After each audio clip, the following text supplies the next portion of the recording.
다시 마태복음을 살펴보는 시간을 갖겠습니다.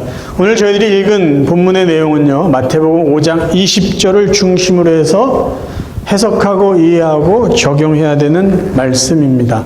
마태복음 5장 20절 말씀이 이렇습니다. 내가 너희에게 이르노니 너희 의가 서기관과 바리새인보다 더 낫지 못하면 결코 천국에 들어가지 못하리라.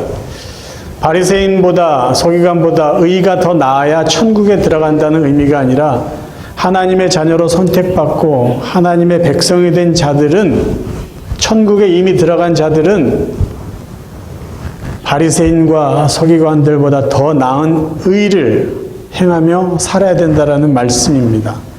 예수님은 마태복음 5장 20절부터 48절까지 6가지 서기관들과 바리새인보다 더 나은 의가 무엇인지를 설명해 주고 있어요. 살인에 대해서 바르게 이해하고 적용해라. 간음에 대해서, 이혼에 대해서, 맹세에 대해서, 보복하는 것에 대해서, 그리고 사랑, 이웃 사랑하고 심지어 원수 사랑하는 것에 대해서 바르게 이해하고 바르게 적용하면서 살라는 거예요. 서기관이나 바리새인들이 말하고 그들이 지키는 불완전하고 잘못된 의를 지키는 것이 아니라 바르게 성경을 듣고 이해하고 믿고 실천하라는 말씀을 해주고 계세요. 근데 오늘은 이 6가지 중에 마지막 사랑에 대한 바른 이해, 바른 적용에 대해서 여러분과 함께 살펴보려고 합니다.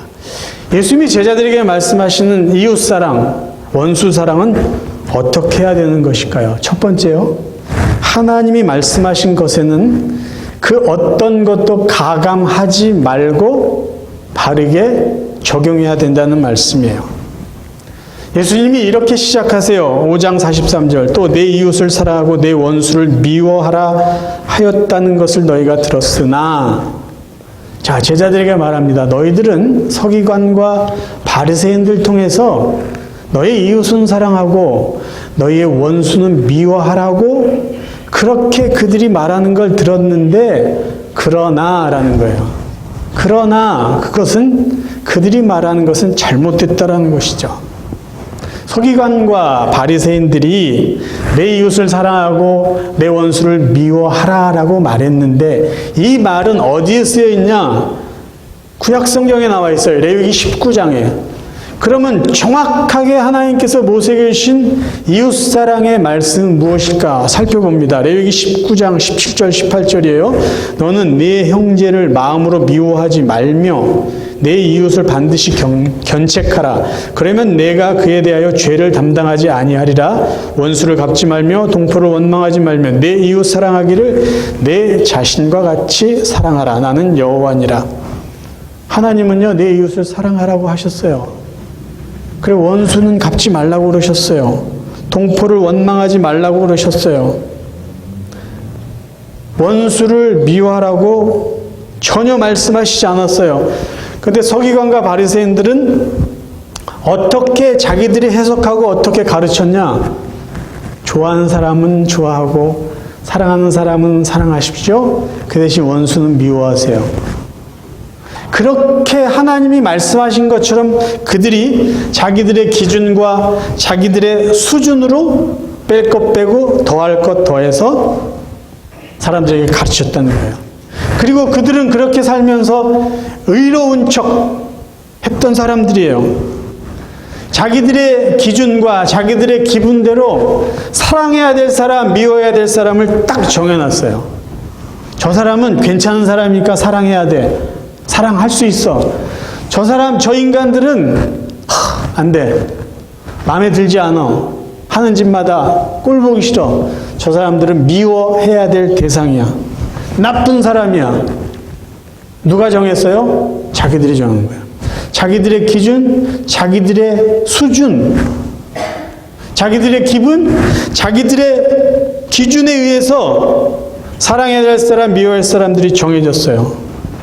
그럼 정말 서기관과 바리새인들이 사람을, 선한 사람, 악한 사람을 이라고 구분할 정도로 그들은 완전하고 정말 그들은 의로운 사람일까요? 그렇지 않았어요. 그렇다면 예수님이 그들을 그렇게 심하게 책망하지 않았을 것이에요. 그들에게는 좋은 사람, 나쁜 사람을 규정할 만큼 자신들이 그만큼 선하고 그런 자격이 있었나요? 없었어요. 세상에 그 누구도 다른 사람을 이렇다 저렇다 심판하고 정죄하고 판단할 선한 사람이다 악한 사람이라고 규정질 만큼 완전한 사람은 한 사람도 없어요. 세상에는 모든 인간들은 다 죄인이기 때문입니다. 하나님만이 선하고 악한 것을 규정할 수 있는 절대 기준자예요. 그래서 지금 제자들에게 예수님이 말씀하신 것은 이것입니다. 하나님의 말씀을 너희들은 너희들의 수준이나 너희들의 형편, 너희들의 기분, 너희들의 기준대로 뺄 것 빼고 더할 것 더하지 말아라. 말씀 그대로를 지켜라. 너희들 마음대로 가감시켜놓고 말씀을 지키고 해석해놓고는 나는 의롭다, 나는 하나님을 기쁘시겠다는 종교적인 만족을 얻지 말라는 거예요. 하나님이 이웃 사랑하라고 그랬으면 사랑하고 원수까지 사랑하라고 그랬으면 사랑하면 되지. 뭘 너희들이 마음대로 정해놓고 난 사랑했습니다, 저 사람들을 미워해도 됩니다라고 하느냐라는 거예요. 하나님이 말씀하신 대로 믿고 그렇게 살아야 바리새인보다 서기관보다 더 나은 의를 갖고 사는 사람이라고 지금 말씀해주고 있어요. 그럼 예수님이 원수를 사랑하라고 그러셨어요. 나는 너희에게 이르노니 너희 원수를 사랑하며. 이 말씀 우리가 적용하기 전에 누가 원수인지 한번 우리 좀 생각해 볼 필요가 있다고 저는 봅니다. 여러분의 원수는 누구예요? 원수. 우리는 원수라는 이 개념, 정해진 개념보다 좀 쉽게 원수라는 것을 우리 스스로 정의하고 또 만들고 생각하는 것 같아요. 그래서 생각보다 많은 사람이요, 자기의 원수를, 자기가 원수라고 생각하는 사람이 누군지 아세요? 자기 배우자예요. 야, 평생 왼수라는 게 평생. 반평생을 살아왔는데. 내가 저런 줄 몰랐다. 내가 저럴 줄 알았으면 내가. 그리고 심지어 자식을 원수처럼 생각하는 부모님도 있어요. 야, 내가 저걸 낳고 내가 저럴 줄 알고 내가 저 고생해서 키웠나. 그럼 정말 원수가 뭐예요? 정말 원수가. 여러분, 네이버 국어사전에는요, 원수를 이렇게 정의하고 있습니다. 원한이 맺힐 정도로 자기에게 해를 끼친 사람이나 집단. 정말 여러분이 생각하는 그 원수가 여러분에게 원한이 맺힐 정도로 여러분의 해를 끼쳤습니까? 정말 끼쳤다라고 생각하신다면 정말로 맞아요. 그 인간 나에게 평생 한 맺히겠어요. 그렇다면 한 가지만 더 기억하세요. 그 원수가 사랑해야 될 대상이라는 거예요. 내 가족을 죽인 그 누가 있다면 그 사람 원수가 될 수 있을 거예요. 내 평생 사무치게 내 마음속에 지워지지 않을 한이 맺힐 정도로 나에게 큰 해를 끼쳤다. 내 인생을 완전히 다 망쳐놓은 누군가가 있다면 원수가 될 수 있을 것이에요. 그런데 사실 저희들은요, 상대방이 무엇을 나에게 그렇게 큰 해를 끼쳐서 원수라고 생각하기보다는 내가 싫은 거예요, 내가 그냥 미운 거예요. 그래서 그냥 원수를 만들어버린 거예요. 기억하세요. 정말 내 배우자를, 내 가족을, 아니면 내 이웃을 원수로 생각한다면 좋습니다. 예수님이 말씀하셨죠? 그 원수는 사랑해야 될 대상이라는 거예요. 사랑의 대상은요, 우리가 정하는 게 아니에요. 사랑의 대상은 내가 마음에 드는 사람, 안 드는 사람, 이걸로 결정하는 게 아니라 하나님이 정해놓으셨어요. 하나님이 사랑해야 되는 사람은 사랑하는 것이에요. 사랑의 대상은 내가 정하는 게 아니라 누가요? 하나님이 이미 정해 주셨습니다. 그럼 왜 우리가 원수까지 사랑해야 될까요? 예수님이 이렇게 우리에게 원수까지 사랑하라고 그러셨어요. 그 이유는요, 첫 번째, 하나님이 우리를 그렇게 사랑하셨기 때문이에요. 로마서 5장 10절, 우리가 원수 되었을 때에 그의 아들의 죽으심으로 말미암아 하나님과 화목하게 되었은지. 하나님은요, 우리가 하나님과 원수로 있을 때 예수를 죽게 하셔서 우리를 사랑하셨어요. 우리는 하나님의 원수였어요. 그런데 하나님이 우리를 사랑하셨다니까요. 내가 너희를 원수였는데 사랑했어. 그러니까 너희도 원수를 사랑해. 하나님 그렇게 우리에게 요구하시는 거예요. 두 번째 우리가 원수를 사랑해야 되는 이유는요. 상을 받기 위해서요. 하나님이 우리가 원수를 사랑하면 하나님이 상을 주시기 위해서 우리에게 원수 사랑하시다고 그러신 거예요. 마태복음 5장 46절 너희가 너희를 사랑하는 자를 사랑하면 무슨 상이 있으리요? 세리도 이같이 아니하느냐? 우리가 원수를 사랑하면요. 원수라고 생각하는 그 누군가를 그래 하나님 말씀대로 내가 사랑해야지라고 사랑하면 하나님 우리에게 상을 주십니다. 나를 사랑하는 누군가를 내가 사랑하는 것 그런 사랑은요. 그 시대에 유대인들이 경멸했던 세리들도 하는 거예요. 나를 좋아하는 사람을 내가 좋아하는 건요. 감정, 본능적인 감정이 저절로 하게 만드는 거예요. 나를 사랑하는 사람을 사랑하는 건요. 상식입니다. 상식. 하나님의 백성들은요. 본능이나 상식대로 사는 사람이 아니라 하나님의 말씀대로 믿음으로 사는 사람들이에요. 그래야 어떨 수 있어요? 남보다 낫다는 거예요. 남보다. 예수 안 믿는 사람보다. 세리들보다.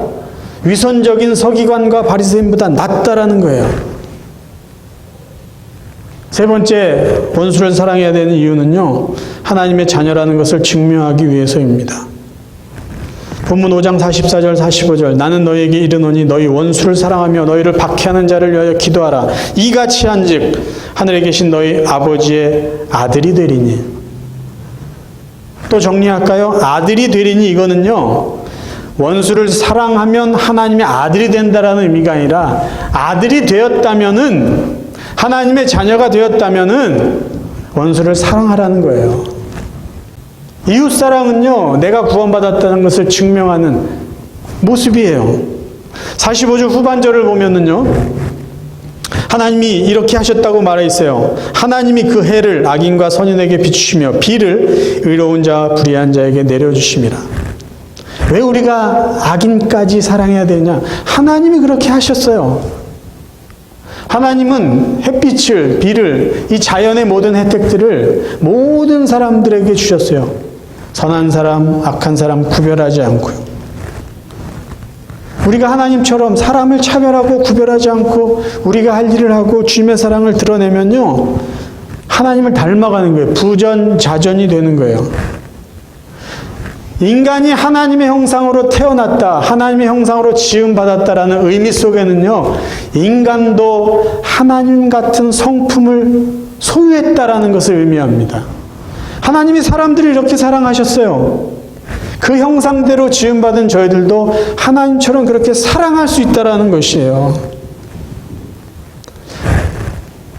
목사님, 그런데 저렇게 나쁜 인간은요, 그냥 놔두면 안 돼요. 그냥 놔두면 안 돼요. 저런 인간은 벌을 받아야 돼요. 그냥 욕이라도 해줘야 돼요. 혹시 그렇게 생각하는 분 계세요? 그렇게까지 하지 마세요. 정말 나쁜 사람은요, 하나님이 알아서 심판하세요. 원수를 갚지 마세요. 그건 하나님이 하실 일이에요. 저희가 할 일은 저희가 하면 돼요. 하나님이 하실 일은 하나님께 맡기면 돼요. 그래서 48절에요. 굉장히 부담스러운 말씀 같지만요. 보세요. 그러므로 하늘에 계신 너희 아버지의 온전하신 같이 너희도 온전하라. 이 말씀 우리가 이렇게 적용할 수 있어요. 하나님처럼 좋은 사람 나쁜 사람 구별하지 말고 그냥 그들에게 선을 행하듯이 저희들도 하나님처럼 나쁜 사람 좋은 사람 구별하지 말고 선을 행하라. 하나님 사랑을 나타내라. 그러면 되는 거예요. 그러면 우리도 하나님 같이 하나님 닮은 삶을 살 수 있게 된다는 것이에요. 그럼 이웃 사랑하는 방법, 원수를 사랑하는 방법은 뭘까요? 5장 44절 나는 너에게 이르노니 너희 원수를 사랑하며 너희를 박해하는 자를 위하여 기도하라. 기도하는 것이에요. 기도. 이것은요, 예수님이 직접 보여주신 아주 좋은 예가 있어요. 누가복음 23장 34절 이에 예수께서 이르시되 아버지 저들을 사하여 주옵소서 자기들이 하는 것을 알지 못함이니이다 하시더라. 이 기도는 어디에서 하신 줄 아세요? 어디서 하신 줄 아세요? 십자가 지금 상에서. 못 박혀서 죽어가고 있는 상황에서 하신 거예요. 자기에게 못을 박은 그들을 향해서, 못 박혀서 죽어가고 있는 그 비참한 자기를 바라보면서 조롱하고 욕하는 그들을 향해서 예수님이 이렇게 기도하셨어요. 아버지, 저들을 사하여 주옵소서. 자기들이 하는 것을 알지 못함이니이다. 여러분에게 마음을 아프게 한 사람에서 기도하는 방법을, 기도하는 내용을 말씀드리겠습니다. 여러분 마음에 못을 박은 인간들이 있을 거예요. 그러면요, 그들을 생각하면서 이렇게 기도하세요. 첫 번째는 이런 기도입니다. 내가 암만 생각해도 그 사람은 알지도 못하고 나에게 상처를 준 것 같아. 내 마음에 못을 박은 것 같아. 그런 생각이 든다면요. 근데 대부분 그래요. 왜? 나는 속이 상해서 마음이 아프고 밥맛도 없고 잠도 못 자는데 나에게 악을 끼친 그 인간은 아무 생각 없이 잘 지내고 있어요. 그러니까 제가 봤을 때 대부분 여러분에게 상처를 준 사람은요, 모르고 그런 거예요. 그것을 인정한다면 여러분 이렇게 기도하세요. 하나님, 저 사람은 정말 알지도 못하고 나에게 상처를 준 것 같아요. 저는 너무 힘든데 저 인간은 아무렇지도 않은 게 그게 그걸 증명하는 것 같아요. 하나님, 그 사람 용서해 주세요. 정말 그 사람 믿지만 하나님이 알지도 못하고 지은 저의 죄를, 저 사람의 죄를 용서해 주세요. 기도하면 돼요. 그런데 아무리 생각해도 그 사람이 의도적으로, 계획적으로 나를 힘들게 했다, 그게 분명하다면 여러분 이렇게 기도하시면 돼요. 하나님, 저 인간은 정말 나쁜 사람입니다. 하나님이 심판해 주세요. 하나님이 저 사람의 악에 대해서 공정하게 심판해 주십시오. 왜? 원수는 갚지 말라고 하셨으니까 하나님이 대신 갚아주세요. 그렇게 기도하시면 돼요. 근데 이것도 저것도 아닌 것 같아요. 그냥 제가 혼자 오해하고 있는 것 같아요. 제가 그냥 혼자 기분 나빠하는 것 같아요. 그런 생각이 든다면 이렇게 기도하세요. 하나님, 제 마음에 평안을 주세요. 자꾸 거짓 영이, 사탄이 제 마음속에 나쁜 생각을 주고 오해하고 만들고 그래서 저를 힘들게 하는 것 같은데 성령님, 제 마음을 다스려 주시고 저에게 예수님의 참 평안을 주세요. 이런 것 때문에 더 힘들어하지 않게 해주세요. 그렇게 기도하시면 돼요. 근데 그런 기도조차 나오지 않는다면 여러분 다시 한번 기도하세요. 하나님, 제가 하나님 말씀대로 살려고 합니다. 예수님이 보여주셨던 그 예를 본받아서 용서하는 기도를 하고 싶습니다. 그런 마음을 허락해 주세요. 그럼 하나님이 말씀대로 살겠다, 주님 닮아가면서 기도하겠다고 하는데 그 기도 안 들어주시겠어요? 해보세요. 저도 해봤어요. 하면 됩니다. 안 해보니까 안 된다고 생각하는 거예요. 하세요. 하시면 하나님이 상을 주신다니까요. 하나님이 은혜를 주신다고 말씀하셨으니까 약속에 신실하신 그 하나님을 믿고 하시면 돼요. 정말 원수처럼 생각하는 그 사람을 놓고요, 오늘 기도하세요. 하나님, 저들의 죄를 용서하시고 하나님이 심판해 주십시오. 하나님의 상이 있을 줄 믿습니다. 오늘은 조금 일찍 말씀을 정리하려고 해요. 예수님이 이웃사랑을 말씀하시면서요, 제자들에게 도전하신 말씀이 있어요. 너희들이 남보다 나은 것이 무엇이냐라는 거예요. 남보다 나을 것이 무엇이냐, 이 질문을 제자들에게 던지셨어요. 너희를 사랑하는 사람만 너희가 사랑하면 무슨 상을 받겠느냐? 세리도 그만큼은 하지 않느냐? 또 너희가 너희 형제 자매들에게만 인사를 하면서 지내면 남보다 나을 것이 무엇이냐? 이방 사람들도 그만큼은 하지 않느냐? 제가 예수 믿어요. 여러분도 예수 믿고 구원받은 하나님의 자녀들이에요. 그런데 사랑하는 사람만 사랑해요. 여러분이 남보다 나을 게 뭐가 있어요? 여러분이 좋아하는 사람들하고만 교제해요. 그러면 예수 믿지 않는 사람보다 나을 게 뭐가 있습니까? 세상에서 막 사는 사람들하고 감정대로 사는 사람들이랑 나을 게 뭐가 있냐고요. 서기관보다 바리새인보다 그렇게 가식적이고 의식적이고 자기 만족을 위해서 종교 생활하는 그 사람들과 나을 게 뭐가 있냐라는 것이에요. 예수님이 원수를 사랑하라는 건요, 우리에게 사랑의 범위가 어디까지 있는지를 가르쳐 주신 거예요. 예수님이 원수를 위해서 핍박한 자를 위해서 기도하라는 것은요, 우리의 기도가 얼만큼 넓어야 되는지를 가르쳐 주고 계신 거예요. 우리는 얼마나 기도를 할 때 다른 사람들을 위해서 기도하십니까? 언제나 나 아니었어요? 우리?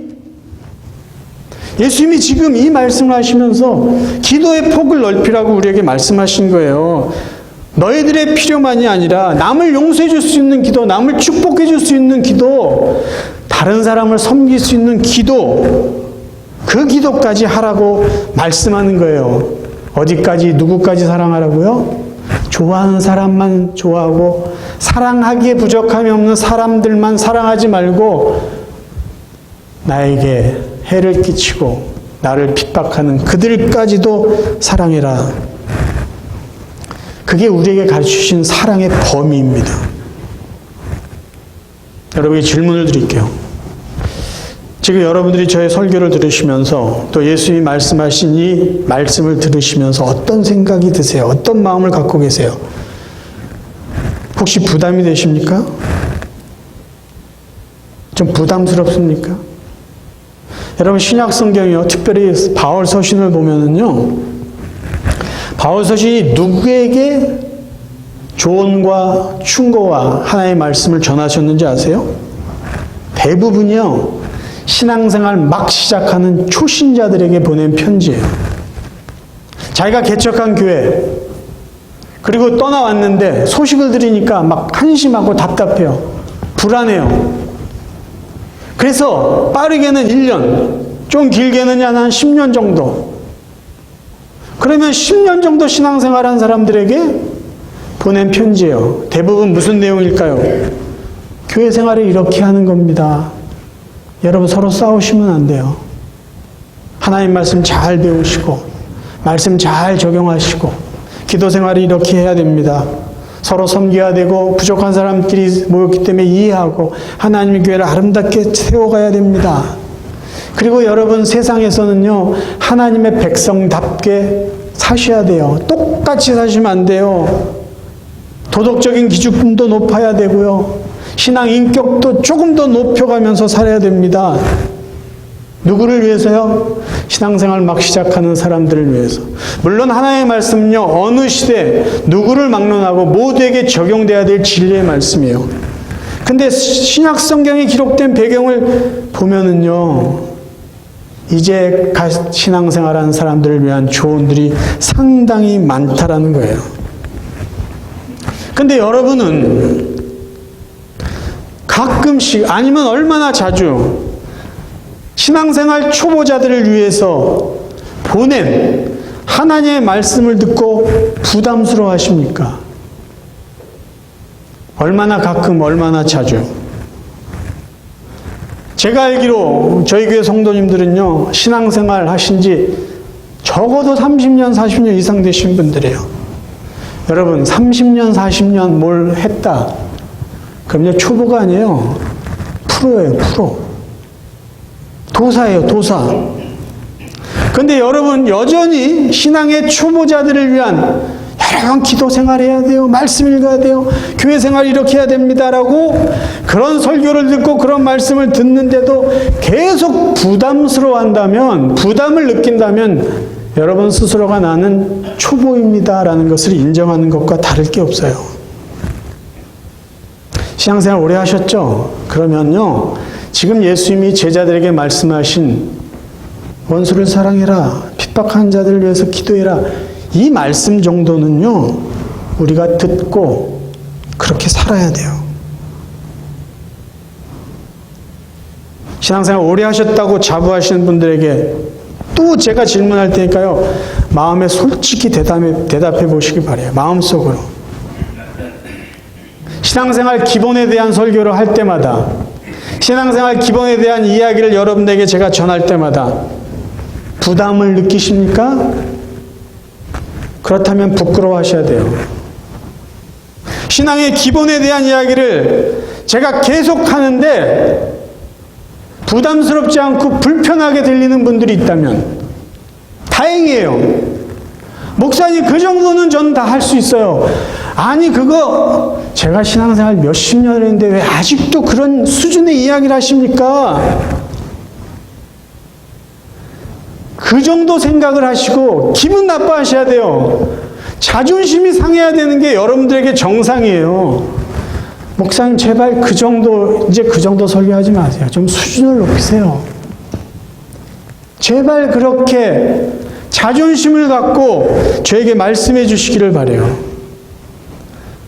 여러분, 하루에 요즘같이 이 좋은 시대에 스마트폰 가지고 하루에 여러분 직장생활하는 거 직장생활 중에도 좋고요. 아니면 댁에 계실 때 그 전화기를 가지고 여러분 유튜브를 통해서 여러분이 좋아하시는 드라마나 오락 프로나 예능 프로나 아니면 스포츠 프로나 몇 시간을 보세요.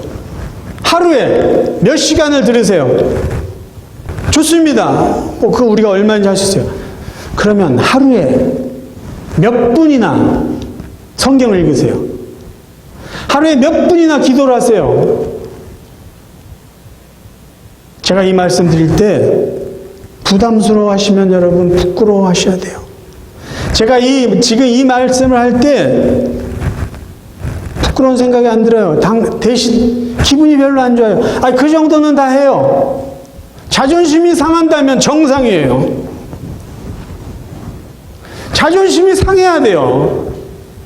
아니, 지금 제가 그런 소리를 들을 때입니까? 그렇게 생각하셔야 된다는 거예요. 제가 2023년 신년표를 다시 복음으로 돌아가자 이렇게 정했어요. 그 이유는 뭔지 아세요? 기초를 다지자는 거예요. 기초. 왜요? 프로들은요, 자기 수준을 유지하고 더 성장하기 위해서 항상 점검하는 게 있어요. 기본이에요. 기본. 어렸을 때 배웠던 가장 기초적인 기본을 다시 시작합니다. 왜요? 수준을 높이기 위해서요. 다시 복음으로 돌아가자라는 의미는요, 우리의 수준을 기초로 유지하자, 절대 그런 의미가 아니에요. 신앙생활 오래 하신 분들 정중히 제가 부탁드립니다. 성경 말씀 읽으셔야 돼요. 기도 생활 하셔야 돼요. 이런 초보자들에게 하는 말씀 듣고 부담스러워하지 마세요. 그럼 여러분은 부끄러워하셔야 돼요. 자기 만족을 위해서 종교 생활하고 의롭다라고 과시하는 서기관, 바리새인 정도로 살아서는 안 돼요. 그들보다는 더 나아야 돼요. 그들보다는 더 깊이 사랑해야 되고요. 더 넓게 사랑해야 되고요. 그들보다는 더 깊고 넓게 기도하셔야 돼요. 그들 정도 생활하면요, 사랑하는 사람 사랑하고 좋아하는 사람 좋아하고, 그러면요, 교회 다니지 않는 사람보다 나을 게 하나도 없어요. 하나도 없어요. 남보다 나을 것이 무엇이냐. 사랑하는 성도 여러분, 저는 2023년을 이렇게 시작하기를 정중하게 부탁드립니다. 신앙의 자존심을 갖고 시작하세요. 여러분, 자존심 있어야 자부심도 생깁니다. 자존심도 없는 사람이 어떻게 내가 구원받은 사람이다, 내가 하나님의 자녀다라는 자부심을 갖고 살 수 있겠어요? 여러분의 신앙 연수가 부끄럽지 않을 정도로요, 이웃 사랑하며 살 수 있길 바라요. 여러분의 신앙 연수를 증명할 수 있을 정도로 기도의 범위를 넓히시기를 바라요. 그래서 내 스스로 내가 하나님의 자녀다라는 것을 증명하고, 세상 사람들에게도 내가 하나님의 자녀다, 내가 예수 믿는 사람이다, 내가 교회 다니는 사람이라는 자부심을 드러내면서 살 수 있는 그런 저와 여러분 되시기를 주님의 이름으로 축원합니다.